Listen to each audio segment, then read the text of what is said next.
এটা বলে একটা রাজধানী, এটা নাকি বাংলাদেশের রাজধানী।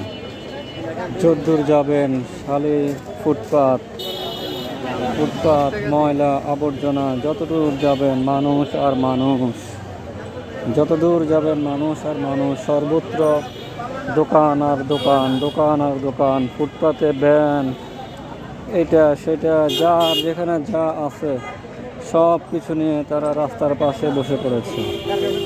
যেখানে যা আছে সব নিয়ে এসে রাস্তার পাশে বসে পড়েছে। রাস্তাতে 2 লাইন 3 লাইন করে তারা ফুটপাতে দোকান দিয়ে বসে আছে। রাস্তাতে ময়লা আবর্জনা স্তূপ করে ফেলেছে। রাস্তার এক এক পাশে 2 লাইন 3 লাইন করে দোকান দিয়ে বসে আছে। এটা নাকি বাংলাদেশ, এটা নাকি ঢাকা শহর, এটা নাকি সিটি।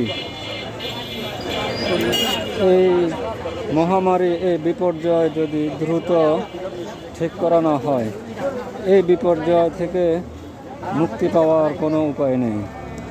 দ্রুত ঢাকাকে একটা পরিত্যক্ত শহর, পরিত্যক্ত নগর ঘোষণা করা ছাড়া কোনো উপায় নেই। আপনি ঢাকায় যদি 100 কিলোমিটার হাঁটেন, 100 কিলোমিটারের মধ্যেই আপনি রাস্তার দুই পাশে ফুটপাত পাবেন।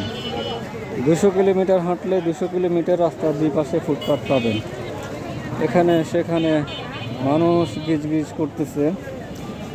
এই এত মানুষের এখানে আসার দুটি মাত্র কারণ। ঢাকায় 30 থেকে 50 লক্ষ মানুষ শুধু বসবাস করে ফুটপাত আর রিক্সার সাথে। ফুটপাত আর রিক্সার সাথে শুধু 50 লক্ষ মানুষ বসবাস করে।